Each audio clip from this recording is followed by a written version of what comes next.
오늘의 주제는 지옥과 멸망, 그 다음에 조롱하는 자와 어리석은 자는 성경적으로 어떤 자인가에 대해서 공부를 하겠습니다. 잠언 15장 10절을 다시 보죠. 길을 저버린 자에게는 징계가 슬픔이고 책망을 싫어하는 자는 죽으리라고 경고하고 있어요. 아주 무서운 경고죠. 책망을 싫어하는 자는 죽으리라고 그랬어요. 잠언 1장의 30절을 보겠습니다. 그들은 나의 조언을 결코 원치 아니하며 나의 모든 책망을 경멸하였도다. 그러므로 그들은 자기들이 행위의 열매를 받고 자신들이 계략들로 배부르리라 그랬습니다. 여기로 간다는 건 나중에 멸망에게 지옥으로 간다는 소리예요, 바로. 자, 잠언 6장 23절을 봅니다.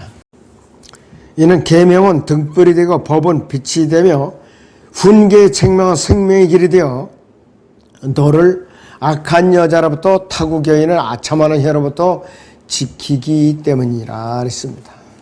잠언 12장 1절을 봅니다. 훈계를 사랑하는 자보다 지식을 사랑하나 그랬어요. 훈계를 사랑하는 자보다 지식을 사랑하나 책망을 싫어하지 않은 짐승과 같으니라 그랬어요. 성경적인 책망을 싫어하면은 하나님께서는 짐승 취급을 하는 거예요. 짐승 취급. 참 무서운 경고예요, 이것이. 우리는 아주 굉장히 유념해야 됩니다.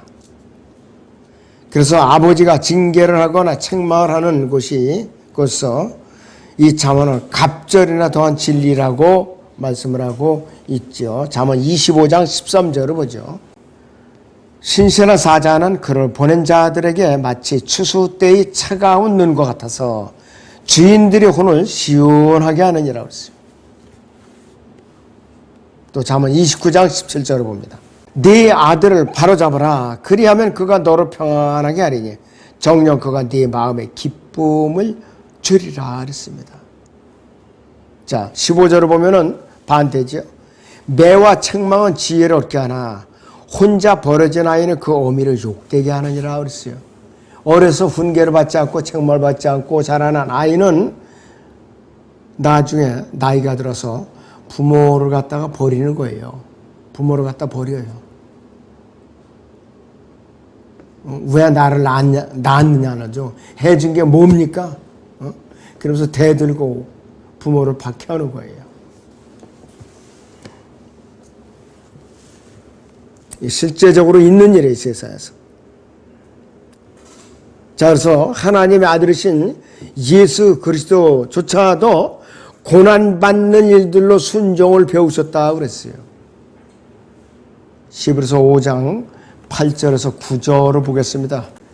그가 아들이면서도 고난받은 일들로 순종을 배워서 온전하게 되심으로 자기에게 순종하는 모든 사람에게 영원한 구원의 근원이 되셨고 그랬어요. 영원한 구원의 근원이 되신 분이에요. 왜? 순종하는 일을 배웠어. 그래서 그분의 길을, 저 예수 그리스도의 길을 버리고 책망보다는 스스로를 더 높이는 사람들은 인간의 저지를 쓰는 가장 끔찍한 죄를 지은 것이 돼서 당연한 벌을 받게 되는 거예요. 책망을 싫어하는 자들, 복음을 거부한 자들, 지옥의 멸망길로 가게 되는 것이에요. 자신의 의로 하나님의 의를 대적하는 자, 아주 끔찍한 자죠. 마귀 새끼들이죠, 이거는. 그래서 이 길을 버린 사람은 징계를 견뎌낼 수가 없죠. 그리고 구약의 경륜에서는 책망을 싫어하면 죽어요. 책망을 싫어하면. 히브리서 10장의 28절을 봅니다. 성경. 모세의 율법을 경시한 자도 자비를 얻지 못하고 두세 증인의 증언으로 인하여 죽었거늘 그랬습니다. 하물며 하나님의 아들을 발 아래 짓밟고 또 자신을 거룩해 한 그 언약의 피를 거룩하지 아니한 것으로 간주하고 또 그 은혜의 영을 모욕하는 자가 얼마나 더 심한 형벌을 받아야 마땅한지 생각하라 그랬습니다. 구구절절이 다 소중한 말씀이에요. 그래서 이 진리를 예증하는 아주 훌륭한 이 시대에 이 라우디케아 시대에 얘는 누구냐 이것이. 시피족 있죠. 그와 유사한 부리 생활 방식, 철학, 태도, 마음의 상태, 신념 등을 들 수가 있어요. 자, 이런 사람에게는 징계라는 것은 하찮게 여기는 거예요. 하찮게. 그래서 우리 신실한 그리스도인이라면은 징계를 인내심을 갖고 잘 견뎌내야 돼요. 자, 우리가 올바른 성경적 징계를 받지 않고 나이만 먹게 되면은 쓸모없는 인간이 되는 거예요. 쓸모없는 인간. 자, 전도서 4장 13절을 보겠습니다. 가난하나 명철한 소녀는 더 이상 권고를 받아들이지 않는 나이 많고 어리석은 왕보다 더 나으니 이는 그는 감옥에서 나와 치리하는 반면에 그의 왕국에서 태어난 자는 또한 가난하게 됨이라 그랬습니다. 그러니까 이 징계를 소중히 여기는 사람 아주 귀히 여기는 받는 거예요. 귀히. 다시 교재 보시면. 자, 그래서 징계를 받지 않고 나이만 들어버리면은 유용하지 못하게 되는데 어린 아기가 있죠. 아기는 말을 하는데 실수를 자주 하죠. 옹알이를 하면서 시작해가지고서 말 표현이 잘 안 되니까. 또 조금 자라난 1년 반에서 2살 정도 되는 아이는 걷는데 실수를 하죠. 띠띠띠 걷어 넘어지고 그러죠. 그 다음에 학생은 자, 문장을 배우는데 문자를 배우는 데서 철자에 실수를 한다고 그래요. 그 다음 젊은이는 구애를 하는데, 즉, 연애하는데 실수를 하기 쉽고, 또 성인은 사업에서 실수를 하기 쉽고, 군인은 전투에서 실수를 하기 쉽고, 설교자는 설교하는 가운데 실수를 할 수가 있고, 변호사는 사건을 기소하는 데 있어서 실수를 해서 패소를 하게 되고, 의사는 진찰을 하는데 실수를 하고 멀쩡한 환자를 죽일 수가 있죠. 그리고 스스로 다 잘못해서 죽일 수가 있고. 그러나 지금까지 살았던 100명 중 99명의 죄인들은 자신이 행위로 하늘의 왕국에 헤블리 킹덤의 낙원에 갈 수 있다고 생각하는 실수를 범했다 이것이. 그래서 이와 같은 세상 징계가 부당한 것인가? 아니라 이것이요. 파라오나 벨사살이나 나발이나 사울은 공통점이 뭐냐? 책망을 싫었어요. 책망. 이들 4명은 모두 인생의 절정에서 결과적으로 죽음을 맞이했죠. 그때 비참하게 죽음을 맞이한 거예요. 곱게 죽은 것도 아니에요. 인생의 절정 40, 50대에서 거기서 아주 목이 잘려나갔다 이거예요. 그래서 잠언 15장 11절에서 지옥과 멸망이 주 앞에 있거나 하물며 사람의 자손들의 마음들이야 더욱 그렇지 않겠느냐 그랬습니다. 자, 아무리 많은 멸망들이나 지옥들이나 시올들은 뭐냐면 지하세계, 지하세계. 그 다음 무덤들, 보이지 않는 세계들은 머리 위에 내던진다 해도 수고될 수가 없어요. 무덤으로 들어간다면 새로운 탄생이 없이는 결코 지옥행을 피할 방법이 없다 이거예요. 사람들의 마음은 지옥과 멸망과 나란히 있어요. 이 3가지는 공통점이 많기 때문에 하나님께서는 이 3가지를 마음과 지옥과 멸망을 동시에 모두 살피시는 분, 감찰하시는 분이죠. 첫째, 하나님께서는 지옥의 내부를 훤히 들여다보고 계세요. 거기서 무슨 일이 일어나고 있는지 훤히 꿰뚫어 보시는 분이에요. 시편 139편 8절을 보겠습니다. 내가 하늘로 올라갈지라도 주께서는 거기 계시며 내가 지옥에 잠자리를 마련한다 하여도 보소서 주께서는 거기 계시나이다. 감찰하신다 이거예요. 보지 않는 분이 아니에요. 지옥에서 일어나는 일도 다 꿰뚫어 보고 계시는 분이에요. 셋째 하늘에 그 보좌 앉아 계시도 지금도 지옥에 간 부자의 울부짖음을 꿰뚫어 보고 계신다 이거예요. 지금 이 순간에도. 두 번째는 하나님께서는 끝없이 깊은 구렁에 천사가 무슨 일을 하고 있고 어디에 있고 어디로 가게 될지도 아는 것이에요. 이것이 출애굽 당시에 멸망시키는 자라고 그랬거든요. 그 파라오의 장자로부터 첫 대생을 다 죽인 자예요. 이 출애굽기 12장 23절을 보죠, 여러분. 주께서 이집트인들을 치려고 두루 다니시리니 문 인방과 양쪽 기둥에 피를 보시면 주께서 그 문을 지나치실 것이며 멸망시키는 자로 너희 집에 들어가서 너희를 치도록 허락하지 않으실 것입니다. 그랬습니다. 멸망시키는 자, 마귀죠. 사탄이죠. 깊은 구렁에 유다 이스카리ot을 말하고 또 이는 앞으로 올 환란 성전에 앉아서 유대인들을 대학살을 자행할 이 바로 악인은 악한 자를 말하는 것이에요. 적그리스도를 말하는 것이에요. 그리고 요한계시록 9장에 있는 깊은 구렁의 왕 유다 이스카리ot이고 또 이는 큰 환란 기간 후반쯤에 깊은 구렁에서 자기 추종자들을 이제 세력들을 데리고 나와가지고 큰 환란에서 많은 사람들을 괴롭히다가 그가 붙들려가지고 어디로 가느냐? 다시 그 자리로 가는 거예요. 계시록 17장은 멸망으로 들어가리라 그랬어요. 세 번째, 하나님께서는 인간의 마음을 호언 있게 들어서 들여다보시는 분이에요. 인간의 마음이 어떤가 다 들여다보셔요. 자, 시편 7편 9절을 봅니다. 오 악인의 악함을 끝내시고 의인을 세우소서. 이는 의로우신 하나님께서 마음과 속을 시험하십니다. 그랬습니다. 꿰뚫어 보시는 분이 아주 꼼짝 못하게.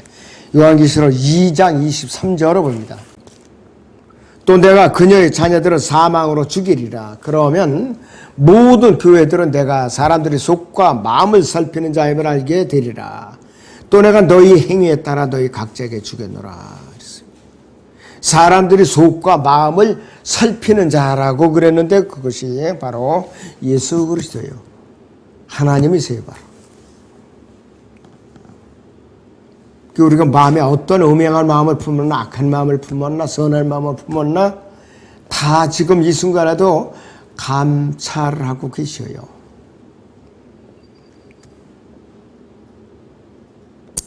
그 다음에 하나님께서는 지옥의 내부를 들여다보시고 끝없이 깊은 구렁에 천사가 무엇을 하고 있고 어디로 가야 될 것을 이제 보고 계실 뿐만 아니라 인간의 마음을 들여다보시는 이 모두 세 가지 대상을 모두 보시는 분이기 때문에 하나님께서는 이들의 유사성을 보여주기 위해서 한 구절에 이 세 가지를 한꺼번에 다 모아 놓으셨는데 한번 보죠. 잠언 19장 21절을 보겠습니다. 사람의 마음에는 많은 계획이 있지만 오직 주의 권고만이 서리라 그랬습니다. 오직 주의 권고만이 서리라 그랬습니다. 우리는 당해낼 수가 없어요. 자, 잠언 26장 25절을 봅니다. 그가 좋은 말을 할지라도 믿지 말 것은 그의 마음속에 7가지 가증한 것이 있음이라 그랬습니다. 너무나도 아주 여러 가지 가증스러운 것이 다 들어있고 또 예레미야 17장 9절을 보면 사람의 마음이 얼마나 더러운가를 알 수가 있어요. 마음은 만물보다 거짓되고 심히 악하니 그랬어요. 누가 그것을 알 수 있으리요? 나 주는 마음을 살피고 나는 속을 시험하며 그 사람의 행위와 행실의 결과대로 각 사람에게 주노라 그랬습니다. 자, 여기 예레미야 17장 10절에 손깍지를 끼시고 아까 읽었던 요한계시록 2장의 23절을 또 보죠. 여기서. 또 내가 그녀의 자녀들을 사망으로 죽이리라.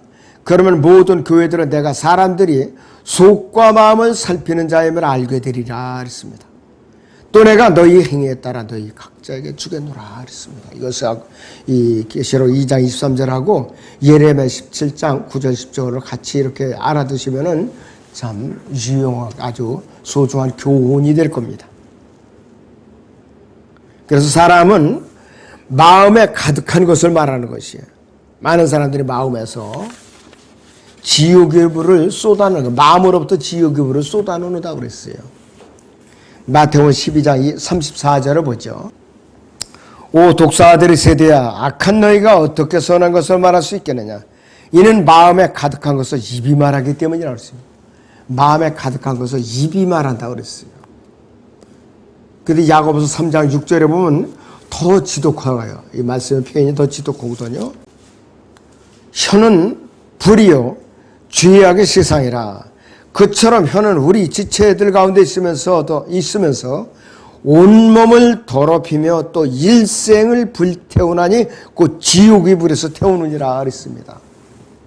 혀로 발설한 것들에 따라서 구원을 받고 복음을 전하고 말씀을 선포하느냐, 아니면 반대로 복음을 거부하다가 지옥에 가서 고생을 하느냐. 이건 본인에게 책임이 있는 거예요. 누구에게 책임을 전가할 수 없는 것들이에요.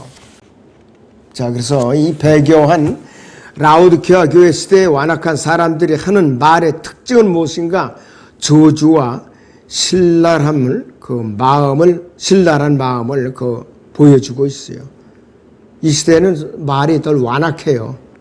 이 초등학생들부터도 입에서 나오는 말하면은 인사말이 욕부터 시작해요. 중고등학생들 말할 것도 없고.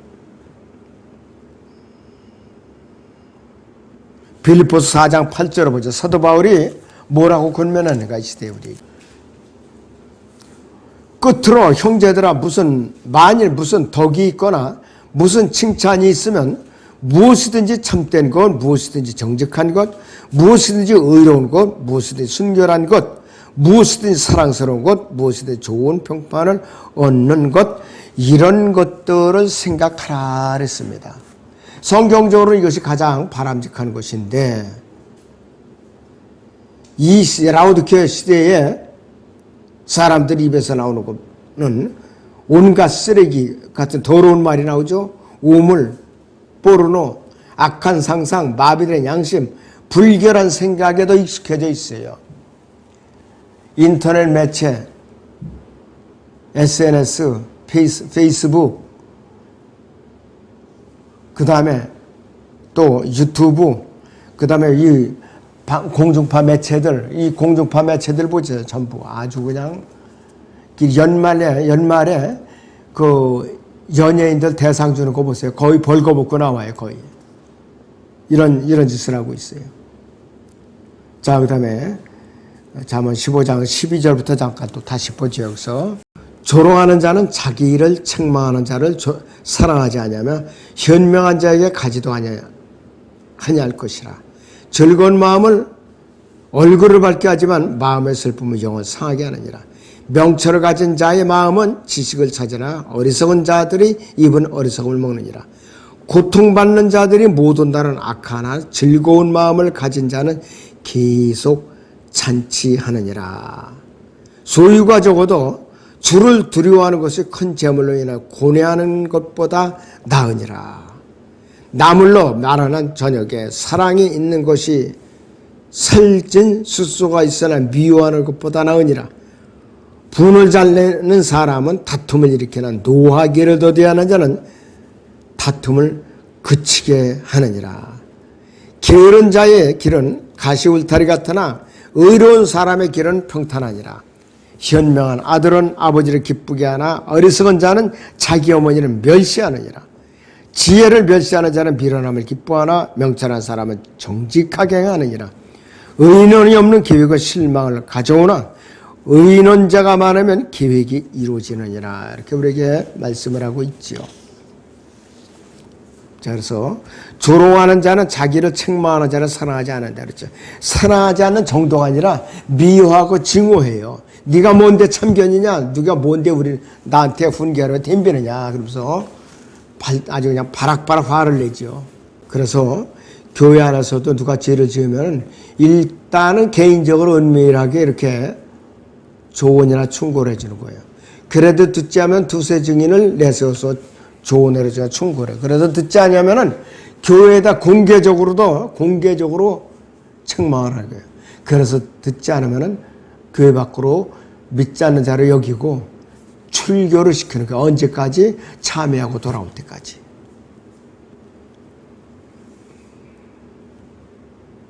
자, 그런데 거만한 자는 책망을 싫어하는 자와 같은 사람인데 책망을 하게 되면 아예 귀를 막아버려요. 듣질 않아요. 아예. 자, 잠언 13장 1절을 보죠. 현명한 아들은 자기 아버지의 훈계를 들으나 조롱하는 자는 책망을 듣지 않느니라 그랬습니다. 일단 귀를 막고 보는 것이요.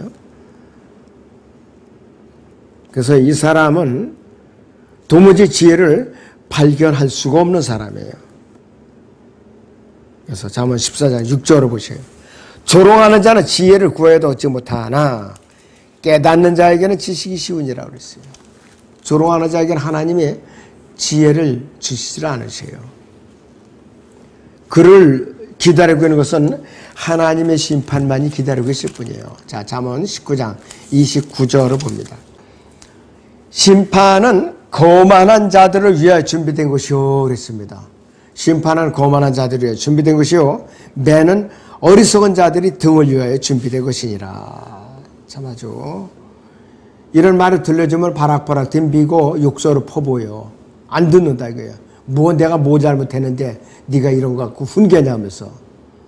그러면서 화를 피할 수가 없는 것이에요. 이런 자들은. 그래서 사람들이 평화를 기대한다면 이 사람은 집단에서 저 교회 안에서 내쫓겨야 된다 이거예요. 세상은 이 거만을 반대로 역으로 생각하는 것이에요. 자, 그들에게 거만한 자는 바알 선지자들을 비우는 예레미야였었죠. 예레미야를 비웃었어요. 그 다음에 또 이 아테네에서 아레오파고 언덕에서 알지 못하는 신에게라는 그 우상을 섬기는 자들에게 바울을 설교하니까 비웃었던 자들이에요. 하여튼간에 이 조언을 싫어하고 책망을 싫어하는 자는 방법이 없어요. 그래서 이 마지막 때에는 맨 밑에 하단쯤에 보시면은 가려운 귀를 즐겁게 해줄 선생들을 많이 두는 것이 이 라우디케아 교회의 특징이에요. 세상에서 이런 일이 아니라 교회 안에서 이런 일이 벌어지고 있어요. 교회 안에서. 다른 얘기가 아니에요. 그래서 정면으로 진리를 제시하는 설교자는 누구라도 싫어해요.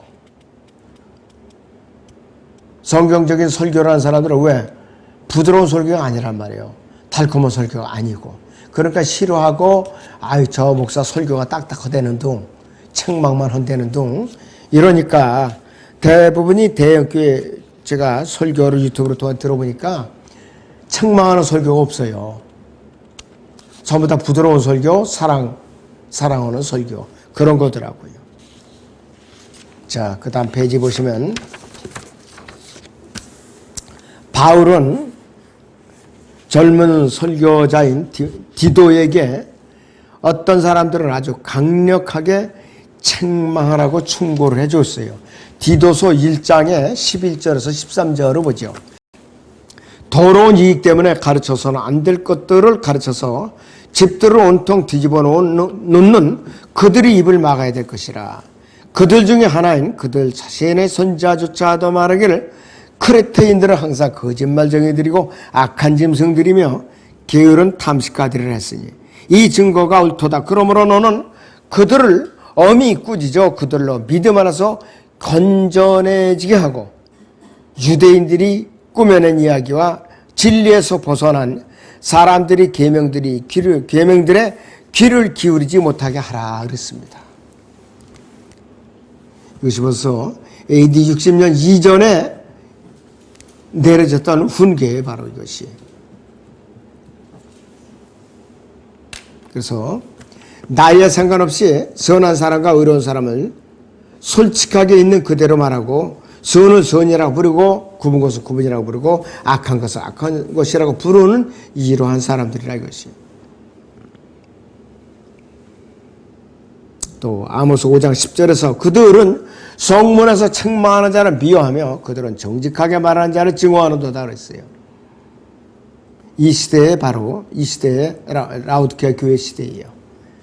그들은 성문에서 책망하는 자를 미워하며 그들은 정직하게 말하는 자를 증오하는도다 그랬어요. 이것이 바로 잠언 15장 12절의 교훈에 대해서 자세하게 설명을 해주고 있어요. 그래서 이 성경에서 현명한 사람은 혼을 이겨오는 자로 정의를 내리고 있는데, 거만한 자는 구원받는 방법을 자세하게 말해줄 수 있는 사람에게는 접근조차 하지 못하도록 막아요. 미리 막아요. 아니, 난 다음에 들을게. 나는 일이 바빠서. 네가 뭔데 난데 시간을 뺏으면서 고리타분한 얘기를 하느냐, 이러면서 미리미리 접근을 차단하는 것이에요. 그 이유는 어떤가? 잃어버린 바 되지 않은 혼을 어떻게 됐냐? 구원받을 수가 없어요. 아담에서 철저하게 잃어버린 죄인이라고 자기가 인정하기 전까지는 구원을 못 받는 거예요.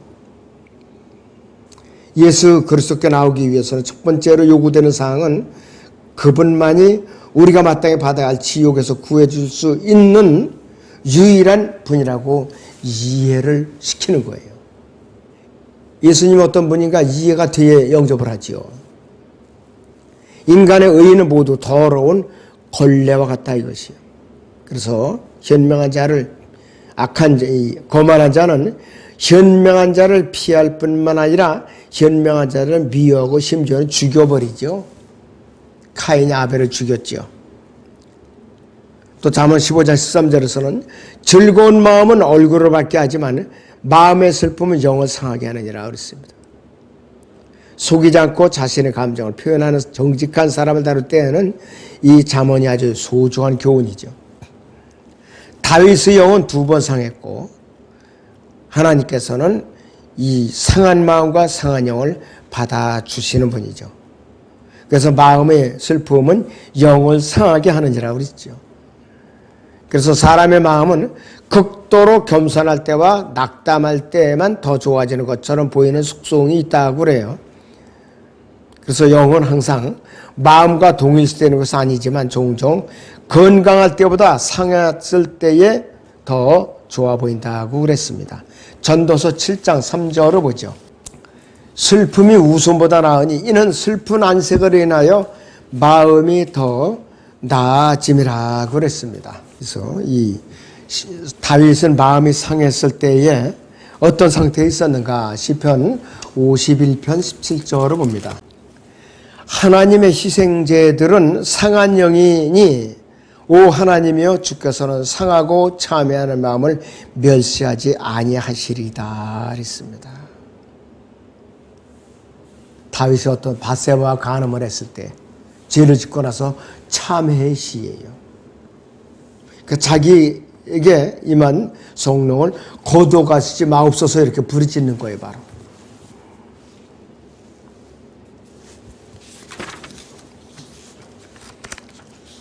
그래서 하나님께서는 대개 영을 쌓아배어 주시는 분인데 이사야 61장 6절을 보죠.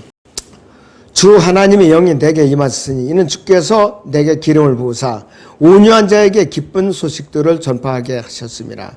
그가 나를 보내시면 마음이 상한 사람들을 싸매고 포로된 자에게 자유를 갇힌 자에게 감옥이 열림을 선포하며 주의 기뻐 받으신 해를 선포하고 우리 하나님의 복수의 날을 선포하며 모든 슬픈 자를 위로하고 이렇게 위로하고 계십니다. 자, 성령께서 진리를 위해 설 수 있는 능력이 되시고 세상을 참아낼 수 있는 능력이 되어주는 반면에 우리의 육신과 우리 원수 마귀는 영이 상하게 되면은 재난을 맞이하게 되는데 사람이 교만한 영이 느부갓네살 왕이나 벨사살 왕의 높이까지 올라가게 되면은 그 자신과 동료들을 위해서 깨어지는 것이 복이다 이것이에요. 그래서 느부갓네살은 교만이 하늘을 찔렀을 때에 그는 들판으로 내쫓겨서 완전히 짐승과 같이 풀을 뜯어먹고 이슬을 받아먹고 그렇게 살았어요. 언제까지? 돌이킬 때까지 하나님께로. 그래서 그가 정상적인 마음, 심성을 되찾은 거예요. 자, 그리고 잠언 15장 14절에서는 명철을 가진 자의 마음은 지식을 찾으나 그랬죠. 명철을 가진 자. 그래서 지금도 거듭나서 하나님 앞에 바로 서 있는 사람들은 언제든지 성경에 기록된 지식을 잘 찾는 데 힘을 쓰는 사람이에요. 또 하반절에 보서는 어리석은 자들이 입은 어리석음을 기르느니라 그랬습니다. 그도 그럴 것이 이 사람들은 어리석은 것만 찾아다녀요. 어리석은 것만 찾아다니다 있어요. 그래서 어리석은 사람들은 재와 바람과 쑥과 풀을 먹는 것으로 알려져 있죠. 이 구절의 교훈은 영적인 것인데 어리석은 자는 더러운 기록들, 아주 또 옳지 못한 신문들, 카드놀이, 빙고 게임, 그 다음에 카드죠. 고스톱이라고 하는 거죠. TV쇼, 사치품들과 그 다음에 음란한 또 여러 가지 주간지들, 이런 것들이 초장해서 풀을 먹고 사는 자들이에요.